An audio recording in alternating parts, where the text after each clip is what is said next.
So, yes, Bigfoot exists. That's the part people struggle to accept. But the bigger question isn't if he's real. It's why the government spent millions erasing every trace of him. Why he knows how to disable drones. Why, when cornered. He doesn't fight, but draws pictures of satellites and forests. Why his eyes look like they've seen war. And why a man like Caleb would risk everything to protect him. This isn't just a myth come to life. It's a secret someone killed to keep buried. Before we begin this unforgettable story, would you mind sharing where you're from in the comments and if stories of love, loyalty, and second chances move you? Please give this video a like and consider subscribing. The fog rolled in low and steady over the damp forests of northern Washington, coiling between towering pine trunks like a cautious animal. It was late October in Ironwood, a small town hemmed in by wilderness and whispers, where the trees outnumbered people 1,000 to 1, and the sky always seemed just a few shades grayer than it should be. Rain had fallen through the night, leaving the ground soft underfoot and the air thick with the earthy tang of cedar, moss, and something older that lived deep in the loam. Caleb Monroe guided his aging pickup truck down a winding service road flanked by overgrown weeds and rusted road signs. The 1993 GMC Sierra coughed and rattled like it disapproved of the direction. Caleb, a man in his early 40s, sat tall behind the wheel, broad-shouldered and sunburned beneath his flannel-lined canvas jacket. His beard was short and patchy, streaked with red and gray, and his dark green eyes bore the weary sharpness of someone who had seen more than he spoke of. A Marine turned wildlife technician, Caleb had come home from Afghanistan with a limp in his right leg and a fractured sense of peace. He found it again in the woods, in a cedar cabin miles from town, where he raised orphaned raccoons, foxes, and the occasional injured owl. Silence suited him. Solitude even more so. He had driven out that morning to a place few people talked about anymore. A derelict circus lot off Route 16 where old cages, trucks, and trailers had been left to rot among blackberry vines and yellowing ferns. Caleb needed a reinforced cage panel for the raccoon enclosure after a coyote tore through it last week. The old man, who now lived on the lot, Gordon Ellis, had advertised salvage equipment on a local online forum under the cryptic tag Beast Metal 68. Caleb knew the name. Gordon had once managed a traveling roadside zoo, infamous for its questionable practices before being shut down after a state inspection, as he parked outside a warped trailer with moss-covered windows and a sagging awning. Caleb killed the engine and stepped out into the mist. Gordon Ellis emerged slowly from behind a corrugated metal shed, tugging on a faded yellow raincoat stained at the hem. He was a squat man in his 70s, his gut pushing at the buttons of his shirt and a baseball cap pulled low over bushy white eyebrows. His voice was gravel, his demeanor irritable. "You, Monroe?" he asked without a handshake. "Yeah, looking for steel panels. For a raccoon pen," Caleb replied. Ellis nodded without enthusiasm. "Most of the good stuff's in back. You'll have to dig, ain't sorted anything since the shutdown." Caleb followed him past broken-down trailers and empty cages, through a maze of tangled fencing. The deeper they went, the more silence seemed to press in.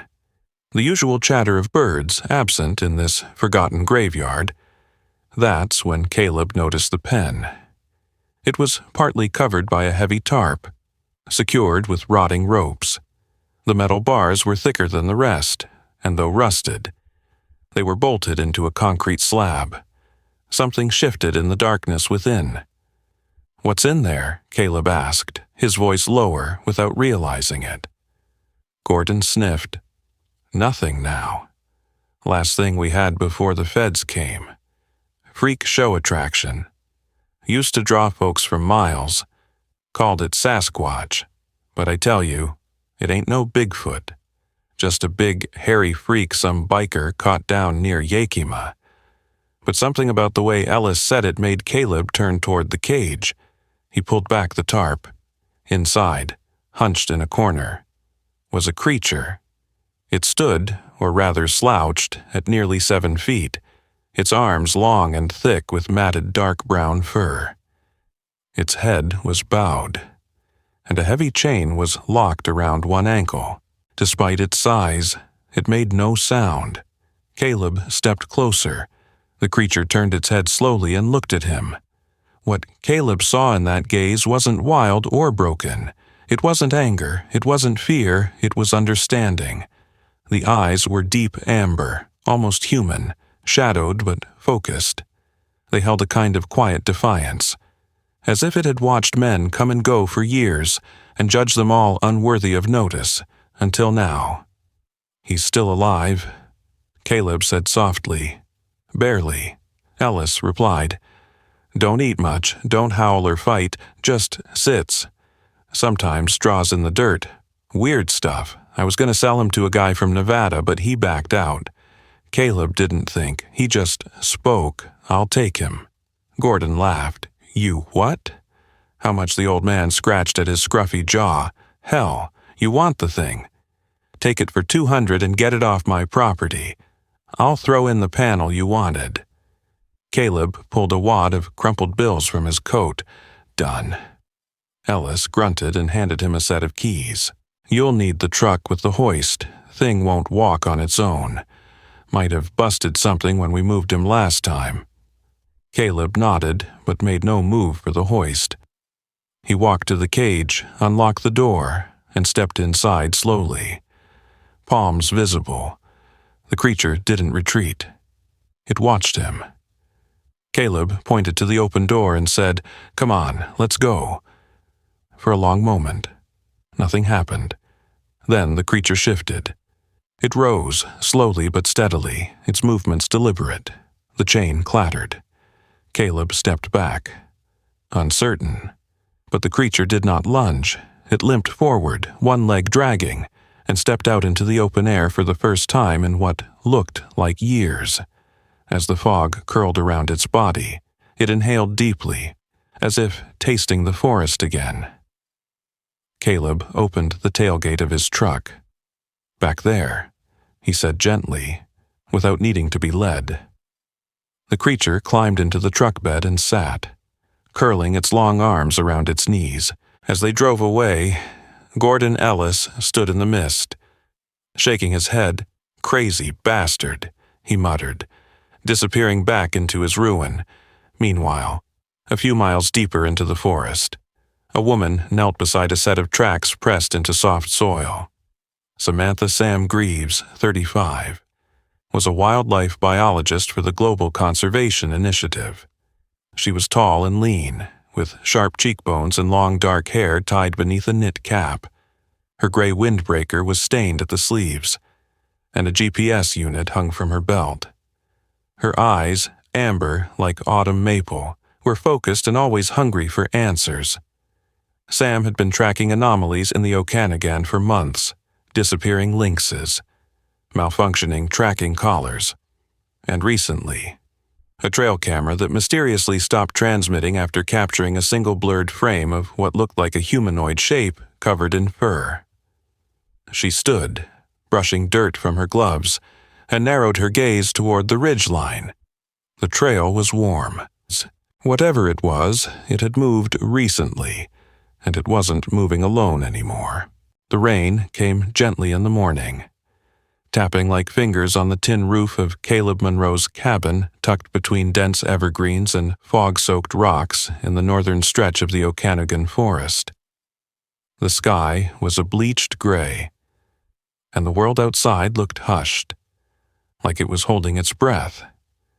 The air smelled of wet pine and smoke from the old iron stove inside where Caleb stirred a dented pot of oatmeal. Behind him, curled awkwardly on a stack of wool blankets in the corner, was the creature, the Bigfoot, though Caleb hadn't said the word aloud yet. had slept soundlessly through the night, rising only once when a branch snapped outside. Now, it was awake and watching him, always watching. Its amber eyes didn't dart around like an animal's. They held their gaze, centered, waiting, intelligent. Caleb tried not to think about that too hard. He poured a bowl and set it on the floor near the blankets, then stepped back. The creature looked at him, then at the bowl, and finally reached forward. The hand, if it could be called that, was huge, leathery, but unnervingly human in structure. It scooped the oatmeal gently and brought it to its mouth. No growl, no hunger frenzy, just calm. You're not just some forest myth. Are you? Caleb muttered under his breath, leaning against the counter with arms crossed.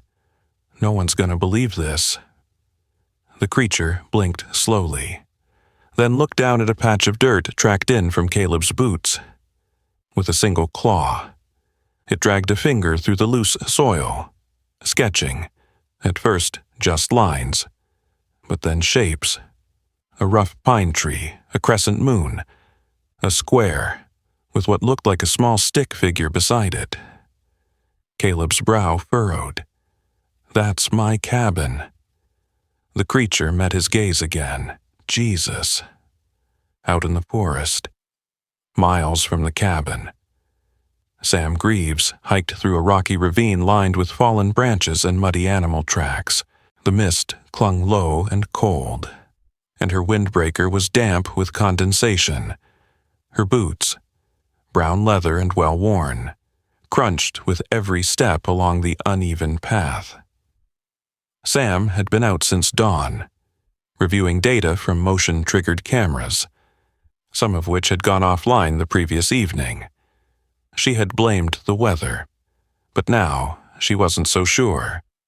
In her hand was a scratched trail cam, the casing slightly cracked and the SD card jammed at a crooked angle.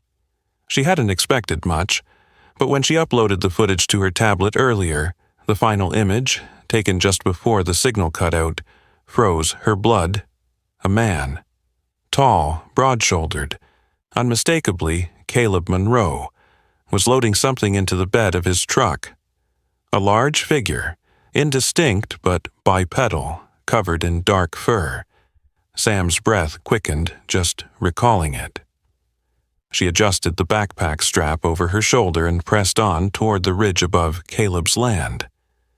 She wasn't ready to confront him. Not yet, but she needed to know more. A cry pierced the air, sharp and unnatural. Sam turned fast, eyes scanning the tree line. It came again, distant, high-pitched, an eagle. She hurried toward the sound, breaking through a wall of brambles and ducking beneath a leaning fir tree. There, on the moss-covered ground, lay the body of a bald eagle. Its wings were splayed awkwardly, and its eyes glassed over. But what caught Sam's attention wasn't the death. It was the small metal collar fastened around its ankle, fused into the skin. She knelt beside it, gloves on, and examined the device. It was a GPS tracker, but the surface showed burns, scorch marks, not weather-related damage. She had seen devices like this before, but never fried from the inside. She turned the carcass gently, revealing a strange grid of bruising under the feathers, as though the bird had been exposed to radiation. "What the hell?" she whispered, back at the cabin. Caleb was washing out a bucket near the outdoor spigot when he heard a low, throaty sound behind him. The creature stood just outside the doorway now, no longer cowering. It lifted a hand and pointed toward the edge of the woods, then made a slow, sweeping motion back and forth, as if scanning. "You want to go out?" It didn't respond verbally, but the nod was almost imperceptible. Caleb hesitated. "If you run, I can't stop you," he said. "But if someone sees you—" The creature stepped back, waiting. So Caleb grabbed his coat. slung his rifle on his back, not loaded, and walked toward the tree line with the creature a few steps behind. They didn't speak, but a kind of rhythm emerged between them. Caleb led down a winding deer trail, and the creature followed, moving with shocking silence for something its size. At one point, they reached a small stream, and the creature bent to drink, cupping water in its massive hands. Then, without warning, it stood and walked toward a patch of earth and began drawing again.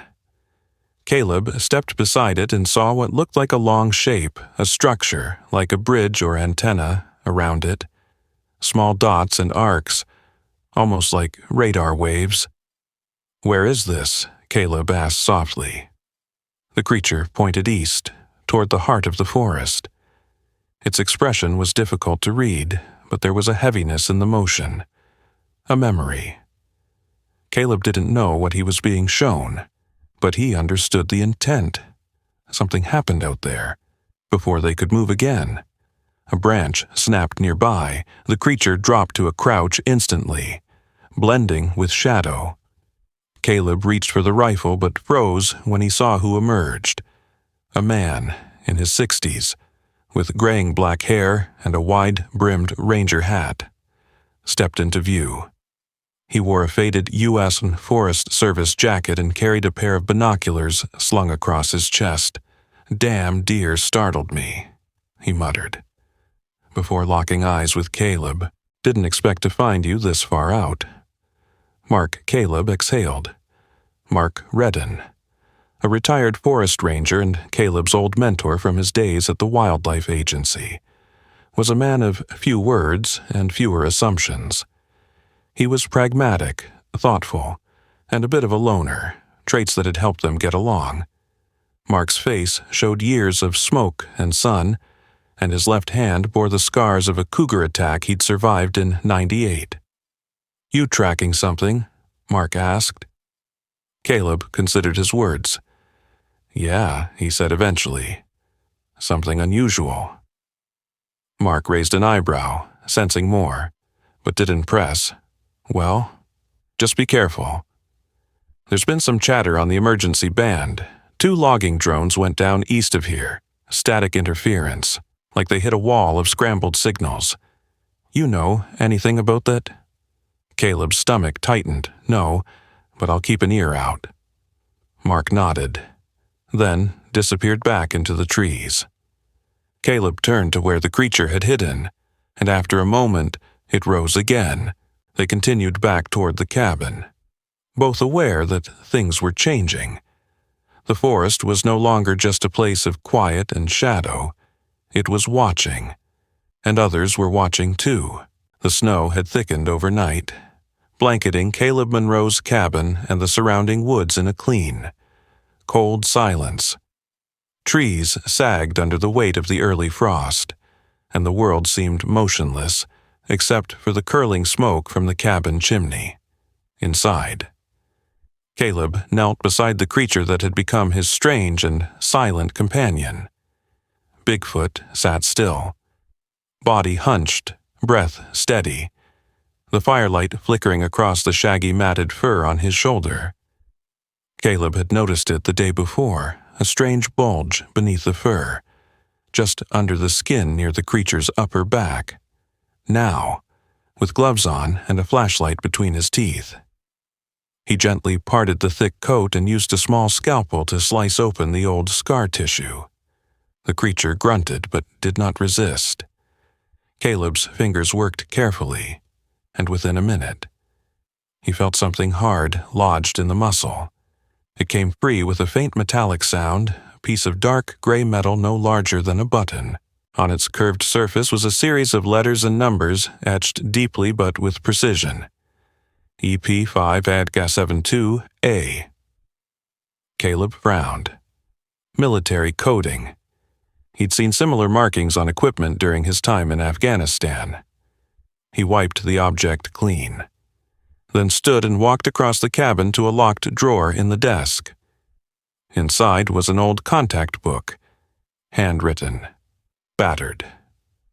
He flipped through quickly and found the name. Riley Quinn. Riley had once worked with Caleb in forest operations under the Department of Wildlife Preservation. A quiet, meticulous man in his 50s. Riley now managed internal records at the regional office in Spokane. He was the kind of man who remembered everything and trusted no one. Caleb picked up the satellite phone and dialed the number, knowing Riley would answer even on a snowy morning. A gruff voice came through. "Yeah, it's Caleb Monroe. I need to ask you about something strange. That's not unusual coming from you." "Go on. I found a piece of metal, embedded in an animal, marked EP572A. Does that ring a bell?" There was a pause. "Where'd you find it?" "In the woods." "But Riley, this isn't a tracking chip. This is military." Another pause. "Longer this time. I need a minute. Don't hang up." 3 minutes later, Riley was back on the line. "Echo Pines." "What?" "That's what EP stands for, Project Echo Pines. I don't have clearance for the specifics. But I've heard of it, shut down a few years ago. Hybridization research, the kind the public isn't supposed to know about. Hybridization." Caleb asked, voice low. "Human DNA, primate DNA, they were trying to build something for wilderness deployment, biologic surveillance. Some say one of the subjects escaped. They wiped the records clean after that. Look, I've already said too much. Don't call me about this again, Caleb." The line went dead. Caleb stood by the fire for a long time, holding the metal tag in his palm. Then he turned to Bigfoot, who sat watching him. Amber eyes, calm but unblinking. "You were made," Caleb whispered, "not born." Miles away, Sam Greaves sat at her desk at the Ironwood Field Research Center. Eyes narrowed at the laptop in front of her. She had tried every possible angle to dig into the term Echo Pines, government registries, genetic research archives, even DARPA-adjacent public initiatives, every time she came close. A firewall blocked her out. Pages disappeared mid-load. Links returned 404 errors. She wasn't new to this game. Sam had once worked with a subdivision of the NIH before quitting over ethical disagreements surrounding animal testing. She knew how documents vanished when someone wanted them gone, and the deeper she looked, the more convinced she became that Echo Pines had been erased deliberately. But she had also seen something more real than any file, the grainy frame from her trail cam showing Caleb, and the figure behind him. Massive, hunched, fur-covered. It wasn't a hoax. It wasn't a misidentified bear. It was real, and Caleb was hiding it. By late afternoon, she had made up her mind. She bundled into her parka, locked up the lab, and drove the winding back road toward Caleb's cabin, tires crunching over the hard-packed snow. Caleb heard the car before he saw it, the familiar crunch of tires over frost. He stepped out of the cabin, hand resting on the porch rail. Sam climbed out of the SUV, her expression unreadable beneath the wool of her scarf. "I need to see it," she said. "You already saw the photo." Caleb replied, "That's not enough. If what I think is true. You're harboring a scientifically engineered hybrid, possibly the only one of its kind. That doesn't belong to you." "Caleb, it doesn't belong to anyone," he said quietly. She stepped forward. "Then prove it. Let me document him. Report him, if you won't." "I will." Caleb's jaw tightened. "He's not an experiment anymore. He's a being. I won't let anyone turn him into a specimen again." "You don't get to decide that alone," Sam said. "This isn't just about ethics. It's about national implications, government secrets, genetic violations. Do you even know what he is? I know enough." There was a silence between them, filled only by the soft whisper of wind over snow-covered pines. Sam exhaled, stepping back. "If you won't go public, I will. Someone has to." She turned and walked toward her vehicle without another word, back inside. Caleb leaned against the wall, the metal tag still warm in his pocket, behind him. Bigfoot stirred slightly but remained near the fireplace, head tilted. As if he, too, had understood every word, the wind howled across the Okanogan pines as snow fell in diagonal sheets, swirling in wild gusts that danced between the trees like spirits stirred from the deep. The forest was darker than usual that night. The moon swallowed behind clouds and every branch heavy with fresh powder. Caleb Monroe stood in the shadow of his cabin, rifle slung across his back, heart pounding, not from fear, but from certainty. They were coming. Inside, the creature was already on edge. Bigfoot sat crouched near the stone hearth, muscles tight, eyes glowing faintly in the flickering firelight. His head tilted every few seconds toward the window as if tracking movement that Caleb couldn't yet hear. But he trusted that instinct now. They had minutes, maybe less. A crunch in the snow, lights, voices, then the unmistakable snap of boots on frosted ground. "Go," Caleb whispered, nodding toward the back door. "Now." Bigfoot rose, silent and massive, and followed Caleb out into the swirling storm. Just as the door swung shut behind them, the front of the cabin burst open with a shout. "Federal agents, stay where you are." The leader of the team, Agent Marcus Keller, stepped inside first. A man in his mid-40s with military posture and a shaved head. Keller wore a black tactical jacket with a Department of Defense patch on the shoulder. His face was square, clean-shaven, with piercing steel-gray eyes that never blinked twice. He moved with a cold efficiency. A man who viewed emotion as interference. "Target not inside," barked one of the other agents. Sweeping his flashlight over the now empty space, Keller's jaw tightened. "Track them. Radio the drone operator. They can't have gone far in this weather." Meanwhile, Caleb and Bigfoot moved fast through the woods, ducking under snow-covered branches, scaling boulders slick with ice. Caleb's boots slipped more than once, but Bigfoot never faltered. He moved like a memory, gliding across the terrain as if he'd never forgotten the shape of this forest. A mile in, a voice hissed from behind a snowbank. This way, Sam Greaves emerged from the dark, her parka soaked and goggles pushed up onto her forehead. Her cheeks were raw from the cold, but her expression was sharp and clear. They're fanning out in a Y pattern, military sweep. If we move northeast toward Lost Creek, the terrain will break their GPS line. Caleb nodded, breathless. "We'll follow you."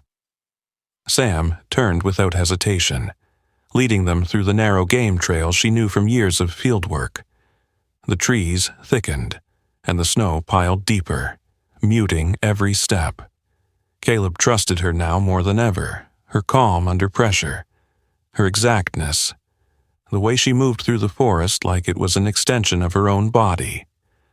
As they passed an old log bridge, Bigfoot suddenly stopped. He sniffed the air, then growled low. "What is it?" Caleb whispered. A crash echoed to their right, then a scream. The group spun toward the sound. A moment later, one of the agents appeared, alone, stumbling, arms flailing. Behind him thundered a full-grown grizzly, its massive frame barely visible in the storm. The agent slipped on the ice, falling hard before Caleb could move.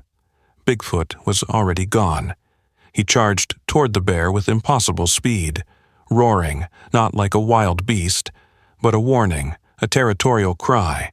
The bear skidded to a stop, confused for a heartbeat, then backed away slowly, vanishing into the trees. The agent stared in stunned silence. Bigfoot turned, looked him in the eye, then backed away, rejoining Caleb and Sam without a sound. Behind them, more agents were arriving, Guns raised, but the man on the ground shouted, "Don't shoot, he saved me." The team faltered. Confusion rippled down the line. They didn't lower their weapons, but they didn't fire either. In that hesitation, Caleb, Sam, and Bigfoot slipped into the deeper shadows, back at Sam's lab. A different kind of light flickered earlier that day, just before the storm. She had cracked open a hard drive recovered from her old NIH network, a piece of forgotten hardware passed along by a friend who used to monitor classified digital archives. On it, buried beneath layers of redundant code and encryption, was a video. Now, as she jogged alongside Caleb. That video played over and over in her mind. The grainy footage showed a much younger Bigfoot, smaller, leaner, but unmistakably the same creature, stepping out from a forest line during a field test. Chaos followed, a containment breach, lab techs shouting, children crying. The recording ended with the creature scooping up a young boy who had wandered too far from the research team and placing him gently back into the arms of a terrified scientist. The camera caught one last image, the boy clutching Bigfoot's hand before being pulled away. But the video's metadata had been altered, reclassified as hostile, the creature's act of protection rewritten as a threat. Sam knew then what she couldn't unsee. They had labeled him dangerous, not because of what he did, but because of what he didn't do. He had shown empathy, and that made him unpredictable. As they reached the edge of the Lost Creek Basin, Caleb turned to her. "They'll keep coming." Sam nodded. "I know." She looked at Bigfoot, who stood under the trees, snow dusting his shoulders, eyes watching the darkness behind them. "We need to get him somewhere safe," she said, "and we need to tell the world the truth." Morning came slow to the Okanogan. The storm had passed, leaving the forest hushed beneath a blanket of soft white, sunlight glinting on frost-covered branches like tiny fires waiting to be lit. For the first time in days, the wind was still.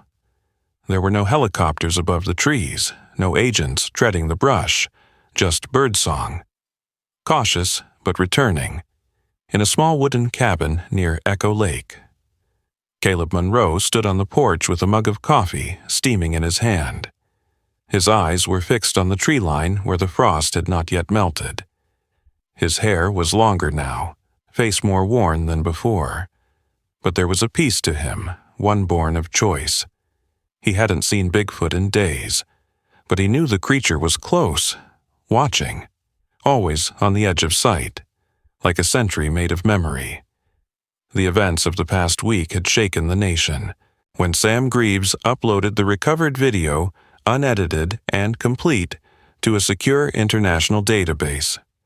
She included scientific context, a sworn affidavit, and 30 seconds of herself staring into the camera with unwavering conviction. "This is not a weapon," she had said. "He is not a threat. He is proof of empathy, intelligence, and what happens when we let fear rewrite the truth." The clip went viral within hours. Journalists flooded Ironwood. Protesters followed. Then came the public outcry, the congressional hearings, and finally, the withdrawal. The government didn't offer an apology, but they did back off officially. The Echo Pines project had ceased all operations. All agents were pulled from the field. No further pursuit orders were issued unofficially. Whispers remained. But Caleb and Sam had moved fast. Sam Greaves, now hailed as the voice of the forest, declined every media interview and used her sudden fame to rally funding for a new initiative. The Center for Cognitive Wildlife Studies, an independent sanctuary and field research station based on the edge of Echo Lake. There, she and a small team would study advanced animal cognition, communication patterns, and the ethical treatment of non-human sentience. The world had changed overnight, and she intended to guide that change responsibly. Caleb, with Sam's recommendation and a quiet endorsement from Wes Cole, was granted special conservatorship status by the state. The forest where he once lived alone was now recognized as protected land, federal hands-off. It wasn't much, but it was enough. On the day of the sanctuary's opening, people gathered at the edge of the clearing beneath a banner fluttering in the wind. Scientists, activists, tribal elders, and even a few skeptical reporters stood beside Sam under a tall cedar draped in woven cloth and moss. Caleb, wearing a jacket too formal for his taste, lingered in the background, hands in his pockets. The event was simple. No speeches beyond Sam's brief dedication. "This is not a victory for science," she said, "but for respect, for listening to what the wild has been trying to tell us." One guest, an elder from the Colville Confederated Tribes named Elsie Redleaf, approached Caleb afterward. Elsie was in her 70s, her long gray braid tucked under a quilted shawl, eyes bright with the quiet power of someone who had seen too much to be surprised by anything. She clasped Caleb's hand firmly. "You've walked with something older than most, remember?" She said, "We have stories of him. He watches when we forget to." Caleb nodded. "He saved more than just me." Elsie smiled. "He saves stories. Don't let them fade again."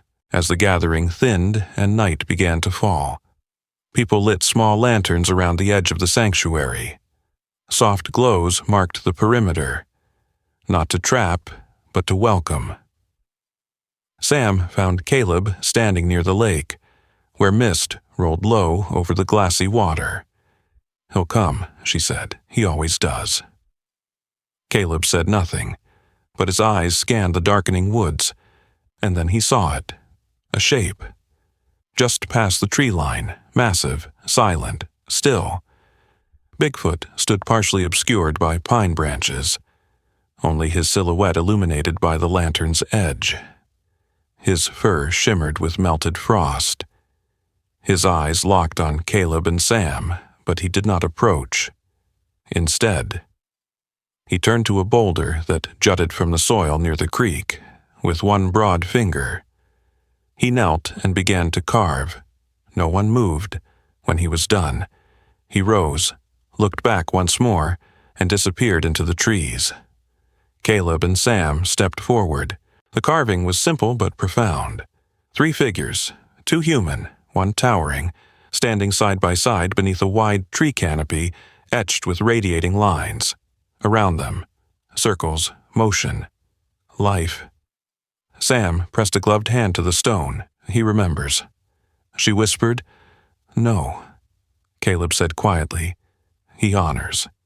In the quiet heart of the forest, beneath the ancient trees and falling snow, we witnessed a miracle not born of fire or thunder, but of compassion, memory, and truth. This was not just a story about a creature lost and found. It was a reminder that even what the world calls forgotten can still carry light. Bigfoot, once branded a weapon, revealed the divine spark placed within all living beings by the hand of God. Perhaps the real miracle wasn't that he existed, but that he forgave. He chose mercy over fear, protection over revenge. And maybe that's exactly how God works too, not always in parting seas or booming voices, but in quiet moments where love defies logic. In our everyday lives, we are surrounded by people and creatures who may seem misunderstood or cast aside, but just like Caleb saw through the fur in silence, we too are called to see with hearts, not just with eyes. If this story touched your soul, take a moment to reflect on the power of grace. Share this story with someone who needs hope. Comment your thoughts below. And if you believe that mercy and miracles still walk among us, say Amen in the comments. Subscribe for more stories that remind us. We are never truly alone in the wild. May God bless you, protect you, and open your eyes to the quiet wonders He still sends our way.